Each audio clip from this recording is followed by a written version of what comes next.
Good morning and welcome to Coffee Break.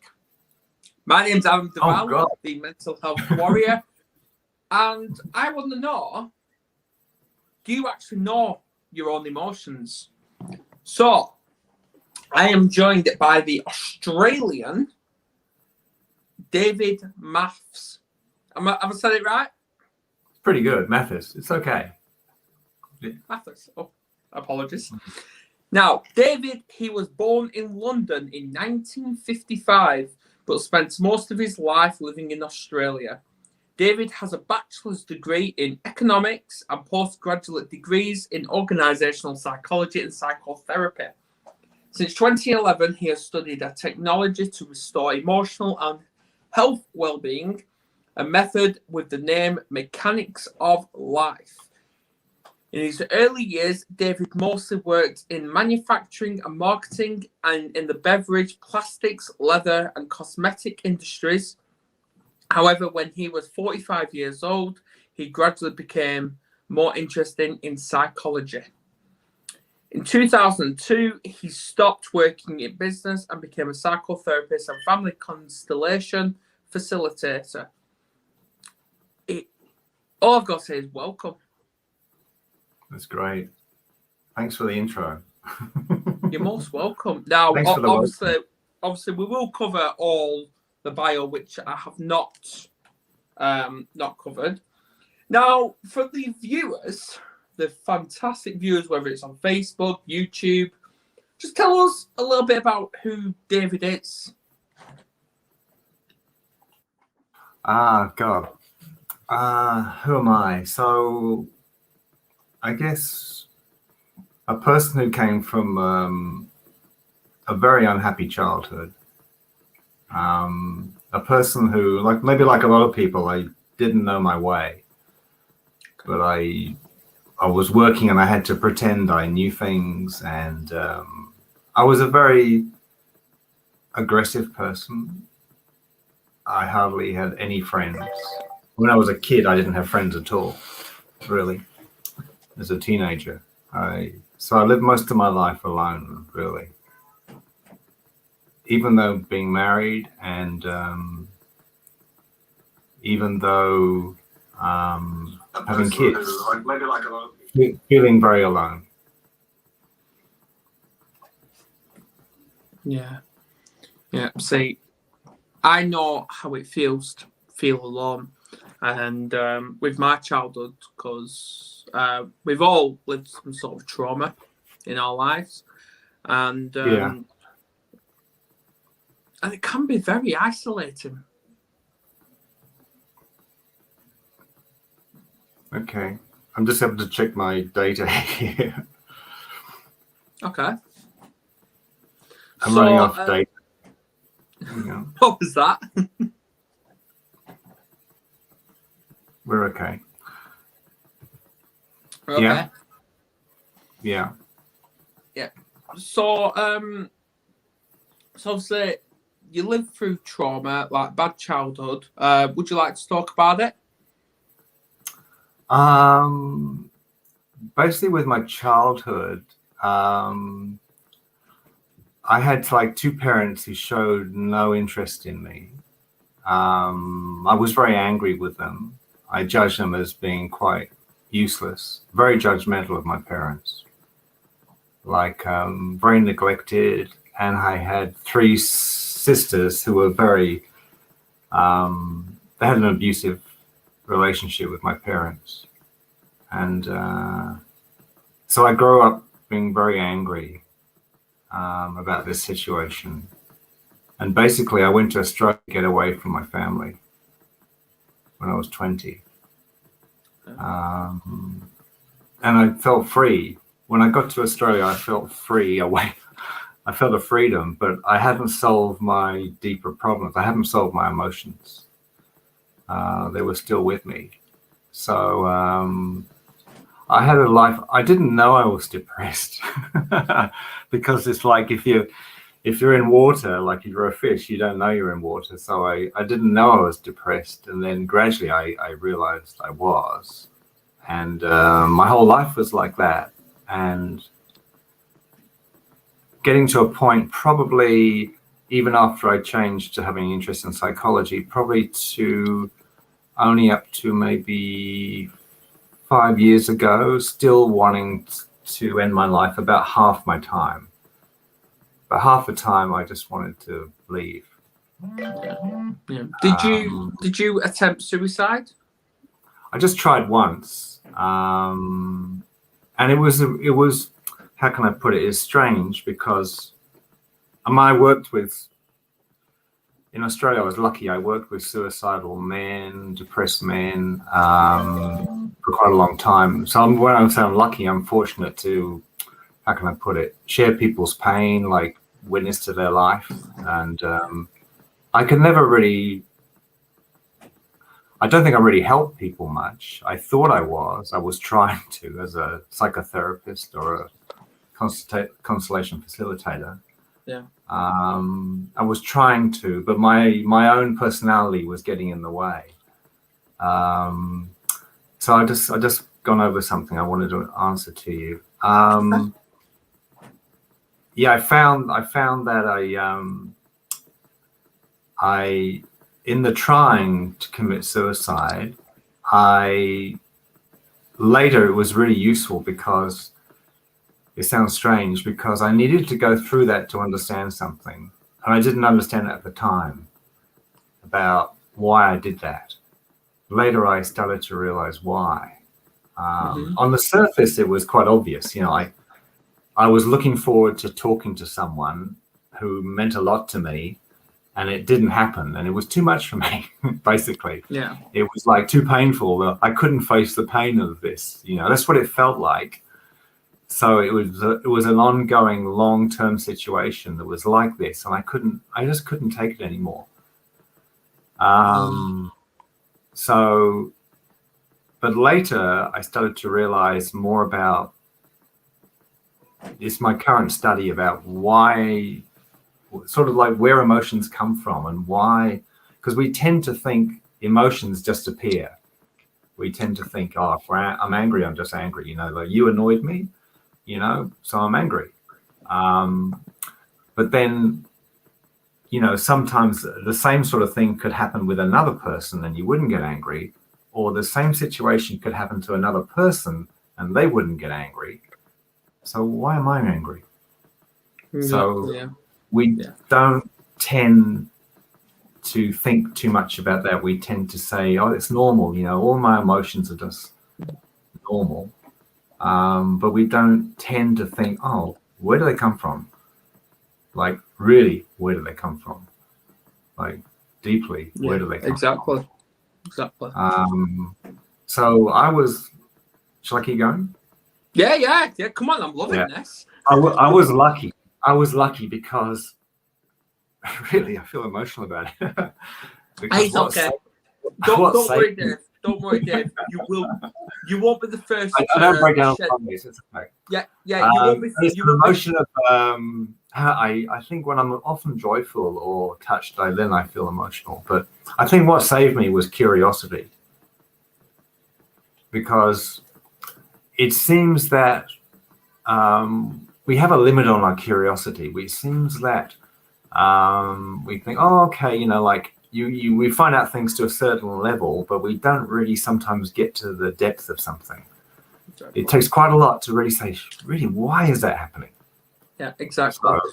So, well, just letting you know, if you shed tears or cry or anything, do not worry, because you will not be the first to do it. I've cried on camera before. Bloody hell. When I recently did my website, so me and my partner did it together. She told me to write my bio, and this was about a couple of months ago. Yeah. Even I cried at that when I was just typing it. Yeah. Because it all just comes flooding back to you. I can sense it. I was asked to do a testimonial for where I'm working now. Because what was the reason? Oh yeah, I'm trying to think what was the reason. Because we're writing our first book. Like this institute, which researches emotions, has been researching for 24 years, and it's like it's like, do we research or do we publish? Do we research or we publish? No, let's do some more research. So they've only now decided to publish, and they wanted a testimonial. And I when I was writing the testimonial, like your bio, I felt so emotional. I was sitting in a cafe, I was crying a lot. There used to be crying in this cafe when I write things. Exactly. It's like, yeah. So where do we get to? Ask me something, because I've lost my train of thought. Okay. Yeah. So how old was you when you first discovered you had depression? Very good question. I actually don't know. It's very hard to answer that. But my hunch is probably about 40 or 45. Okay. Because I like, if I think back now to my teenage years or something like that, they were pretty awful in terms of like desolation or not having anything, no friends, no, like I was so angry, and anyone I met, like a girl or something, I was so rude to them, or it's like, God, why would anyone want to be with me? It was shocking. And I very much wanted things my way. Like if I didn't get my way, I'd be quite upset. So I was very, very self-centered, just basically wanting things the way I wanted. I know that's the normal. Perfectionist. Pardon? Perfectionist.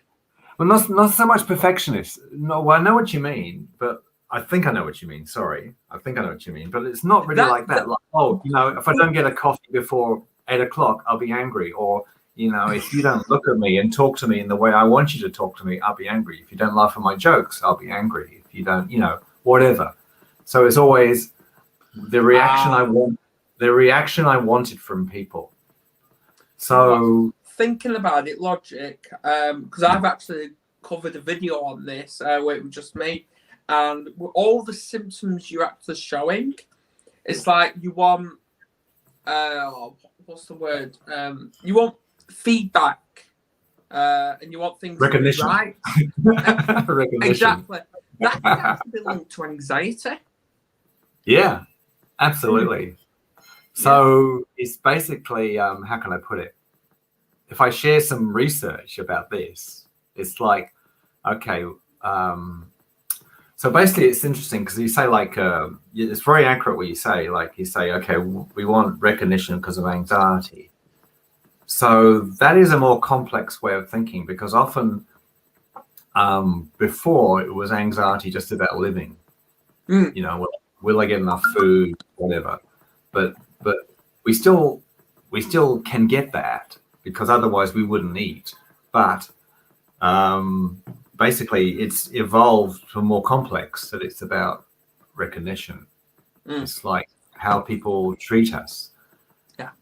So that's maybe a lot of how our anxiety is manifest.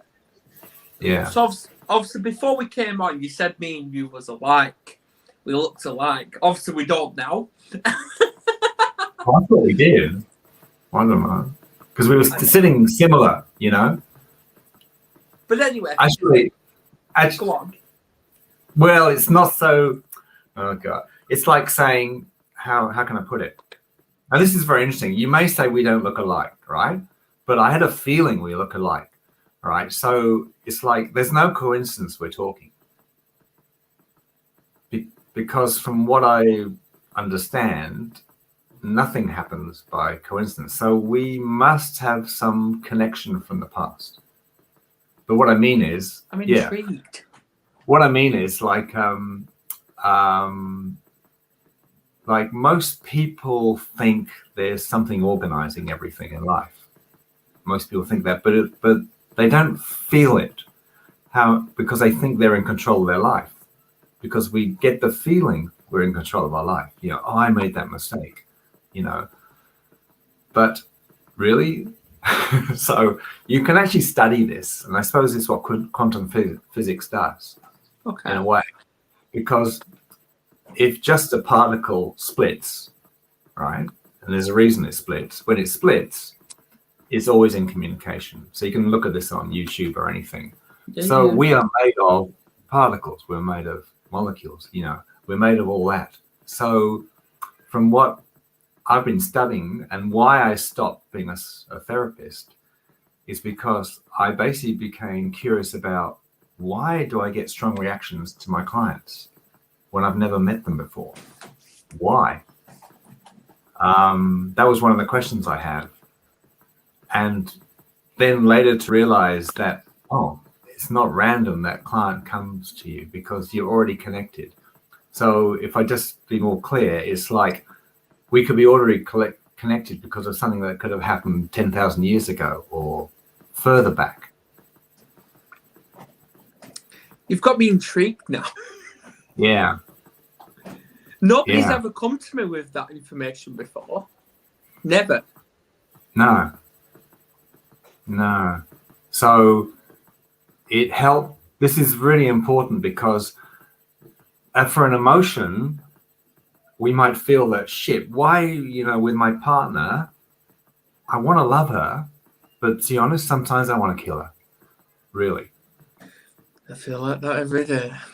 Right. And so she feels the same. It's actually because maybe before, from where you came from, that did happen. So the record's there. Okay.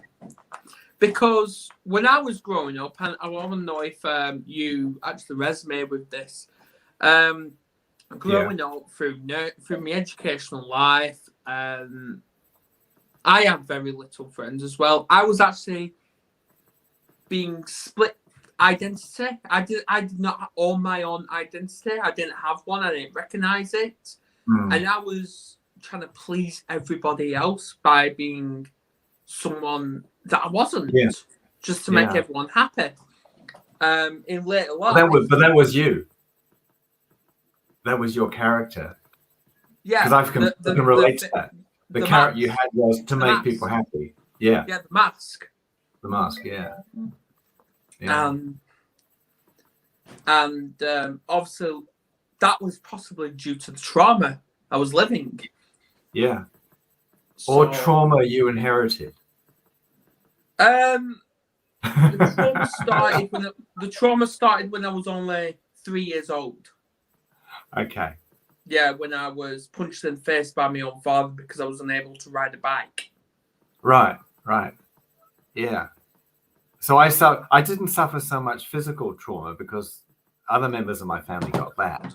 I got the trauma of no one even watched me ride a bike. Okay. So I got the trauma of neglect. Like no one ever visited my school to see what I was doing. No one ever watched me play soccer. Whatever. So it's like strange. Is that what parents do? So it's only to later in life when I started to study what I'm studying that I really started to get compassion for my parents, to think what must have happened to them to be like that. But I'm going to explain something sort of logical. Like something happened to you when you were 3, right? Yeah. So I'm not about dismissing it. I'm not about making it smaller than it was. Your father hit you or something because you couldn't ride a bike, right? So if we apply some logic to that, right? So, for instance, we know that we react in ways that are just automatic. We know that. You react in an automatic way. And when your partner does something, you react in a certain way. When you do something, you react in a certain way. Like you might drop something on the floor and you go, shit, like it's very automatic.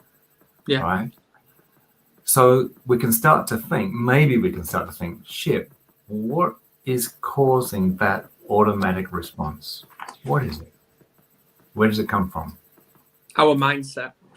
Yeah, our mindset. So where does that mindset come from? Right. So if we keep going the with vicious this, cycle. well, actually, the vicious. So I got to try and introduce something, right?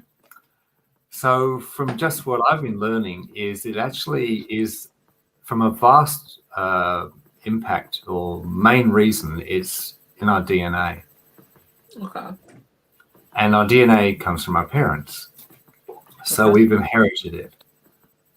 So so therefore it's like, okay, it's like in psychology, we tend to say, oh, you suffer because maybe something happened in your childhood that's affected you now. But if you have a scientific, curious mind, you can say, why did that happen in my childhood? Where did that come from? And why were my parents doing that? And why did that happen? So therefore, if we just think of cause and effect, we can go further back. So, okay, if it comes from something else, and you can actually look on YouTube now, for instance, and see that DNA can, I think our own DNA can possibly hold the whole of the internet on your or mine DNA can be held on one person.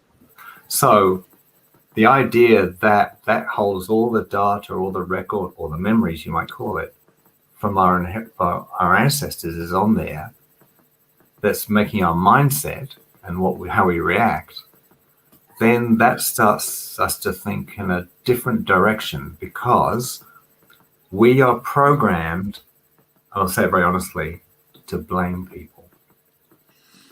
That's why I did a video a while back, and I've actually called it "Why the Bullies Bully." Yeah. Why? Because think of a reason. Yeah. Right, because when I had my guest, he actually said, because if you actually think about it logically, when there's always a leader to a group, it doesn't matter who you are. There's no one's on the same level. You always have that leader, and when the peers are around them, they act big, they act cocky, that big-headed. But when that leader's on his own, his or her own, nothing. You won't get a reaction, or you'll get a look, but you won't get a reaction. They won't start at you or anything like that. Yeah. It's like they feed off people.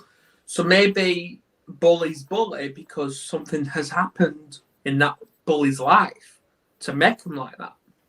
That's right. So can I answer you in two ways? And this is just from the scientific research I'm involved with. Go for it. It's like there are two reasons. There's you could say the basic reason why we get angry and fight back is retaliation. So the basic reason for that is like the basic thing that happens in life is killing. Right. So for instance, I think if I look at myself, for instance, this week, right, what's this, Friday, okay? It's Friday. So if I go from, say, Monday to Friday, I have been responsible, I don't know, for a huge amount of killing this week because I've eaten pork, I've eaten vegetables. So even the vegetable we kill to eat it. So we, to live, we kill. Everything has consciousness.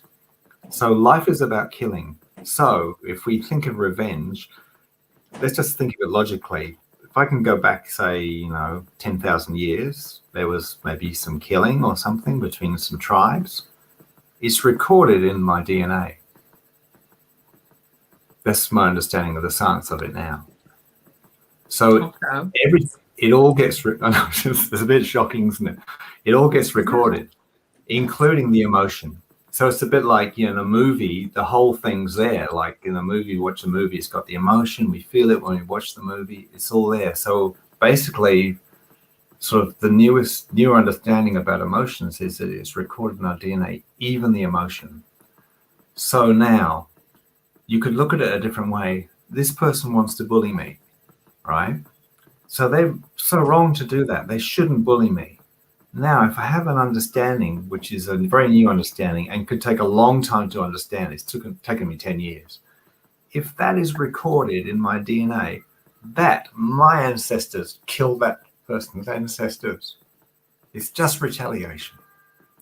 Then, if I can be humble to him, I break the cycle.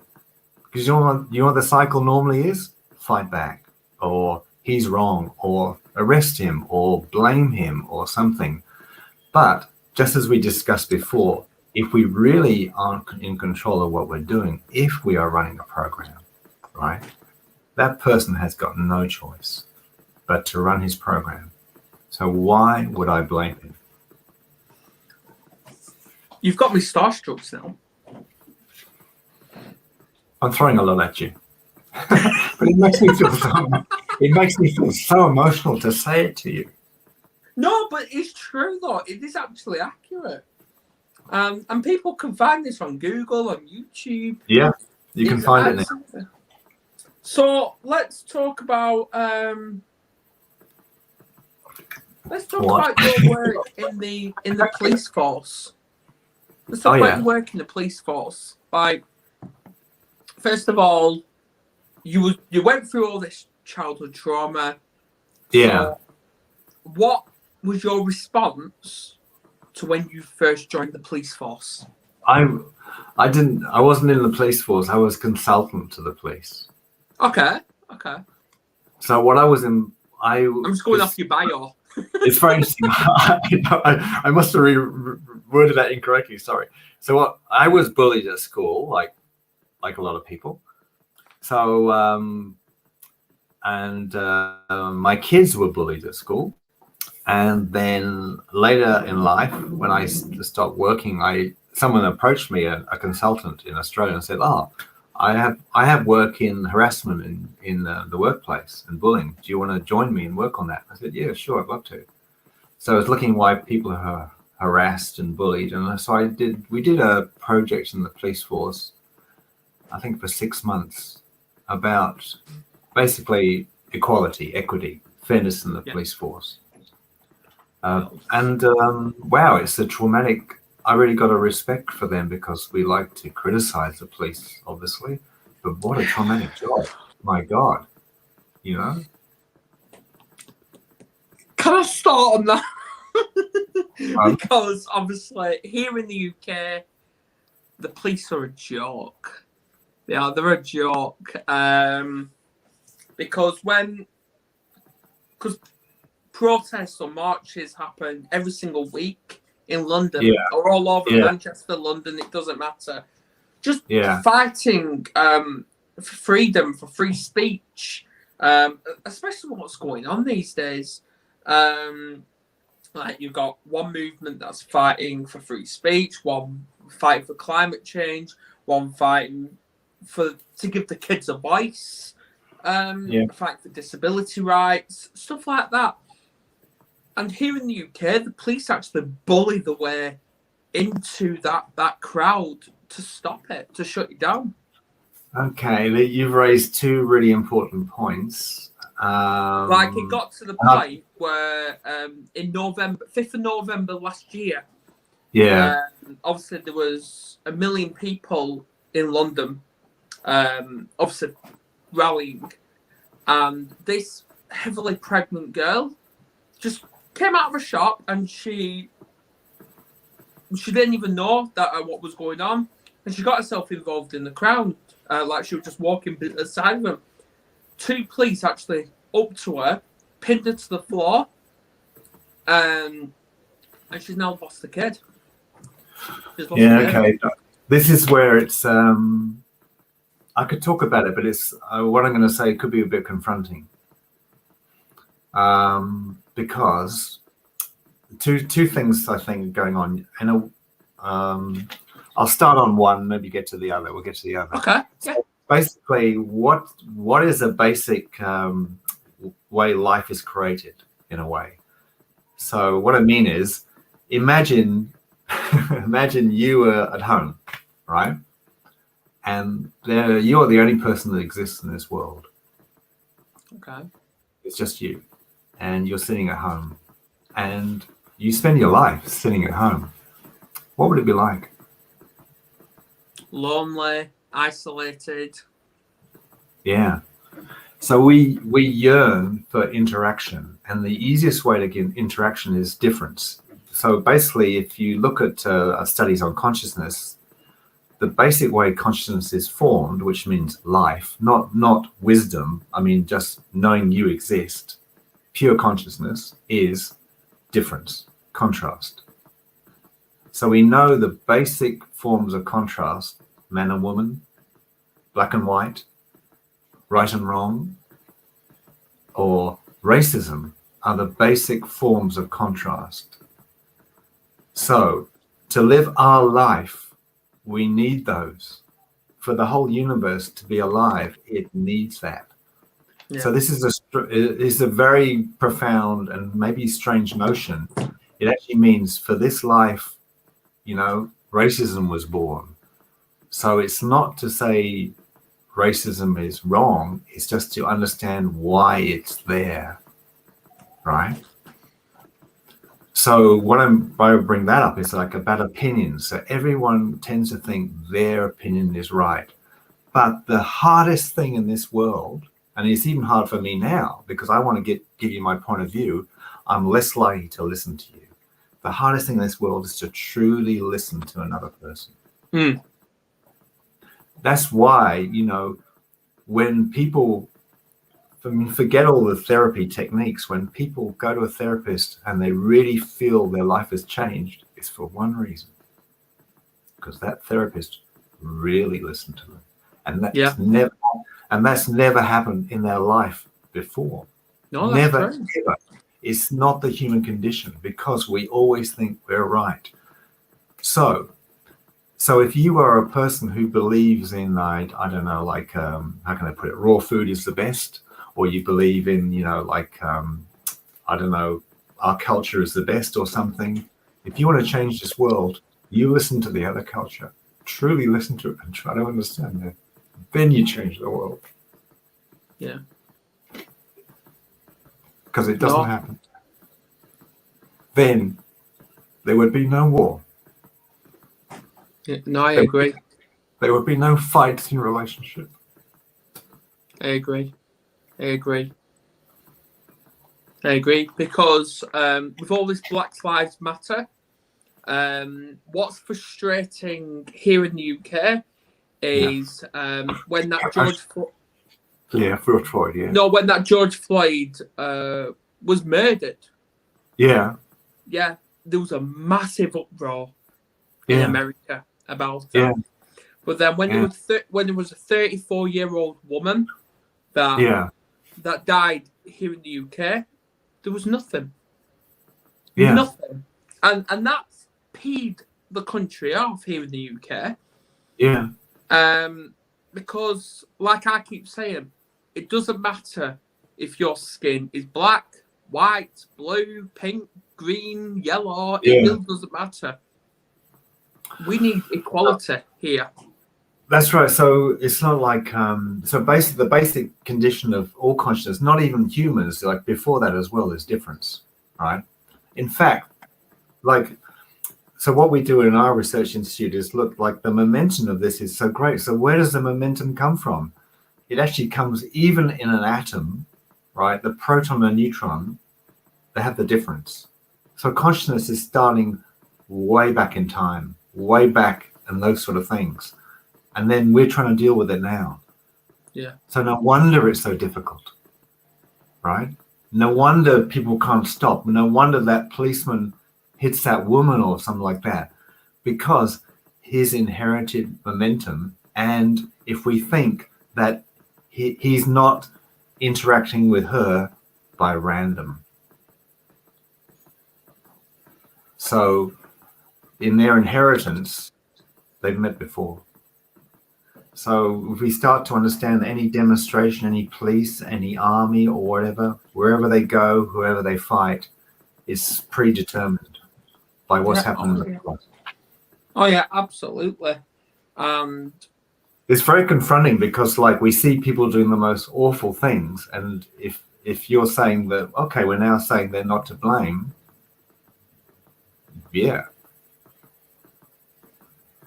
So really, to set us free from our strong emotions, one way is to realize, in a way, we're all robots.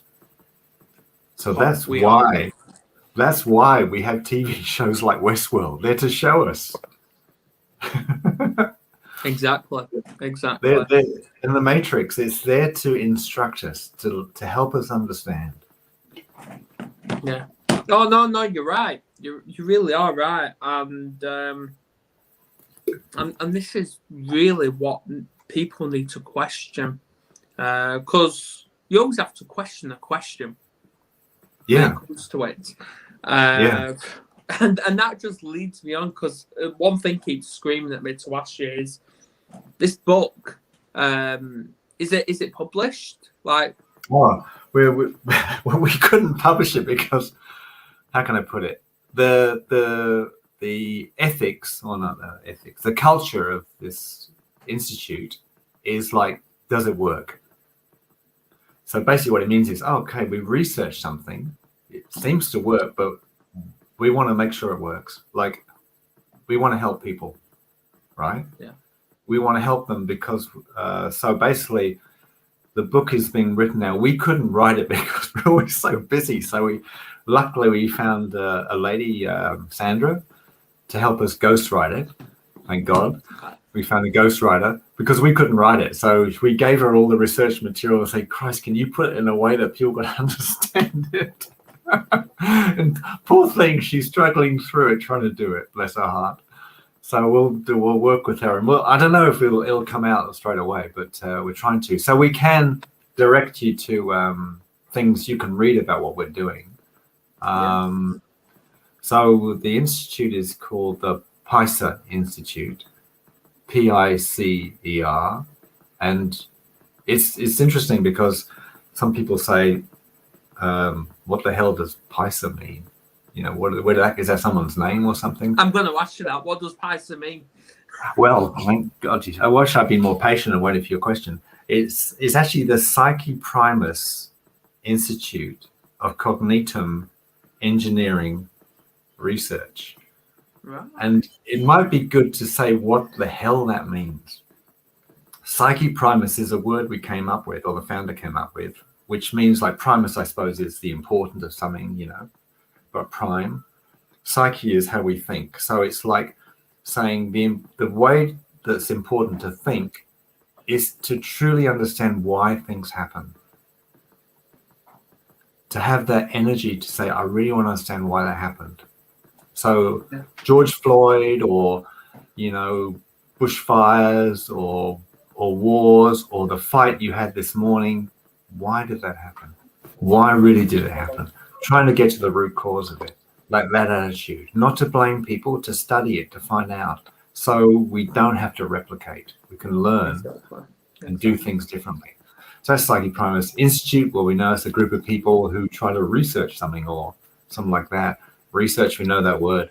Cognitum, sorry. So cognitum is a word we came up with. The UM on the end is that it's taken from momentum. It means that the cognitive is like perception. So it's like saying everything in life is about how we react, how we perceive things. We know that. You know? Two friends will perceive things differently. So that's our character. But there's a force behind it. And that's the cognitum. Engineering means that if we understand things, we have a chance of changing it. Absolutely. Yeah. So it's a bit like, yeah. It's a bit like, can I say? It's a bit like, imagine you have your car's not working well, right? You take it to the garage and they say to you, I can have a go at fixing it, but I don't actually understand how your car works. You look at them like they were mad. But that's what we try and do every day. We try and fix ourselves, but we don't actually know how we work. So in a way, all this place where I work try to do is to find out, how do we work? How does the human work? What's the mechanism? In my view, how we work, it starts with your mindset. Yeah. I believe if you actually want to do a comparison, I believe we're like washing machines. that I'm just going to throw it out there right now, because it's got a power button, it's got settings, and I believe we're exactly the same. Yeah. Our power starts with the mindset, it ends with the mindset. Absolutely. And then what goes on the middle, that's settings. Absolutely. That's good. So my final question for you is, Dun, dun, dun. What can we do to end this war?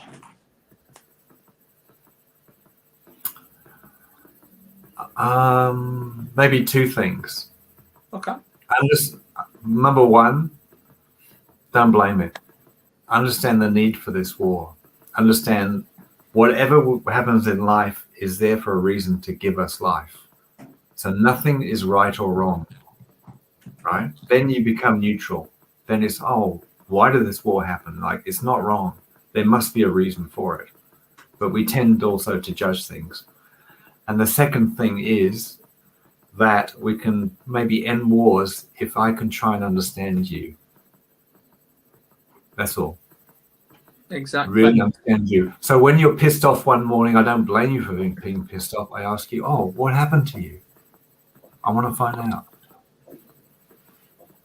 No, you're right. And when you were saying that first one, a video I did appeared, why we need shit in our lives for us to grow.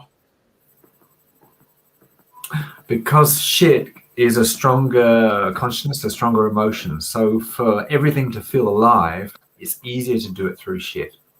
Exactly. Right? Exactly. Right. But maybe it's time for a change. Exactly. Yesterday's the past, today's the present, tomorrow's the history. Let's make it. And on that note, thank you for everyone that's tuned in today. Tonight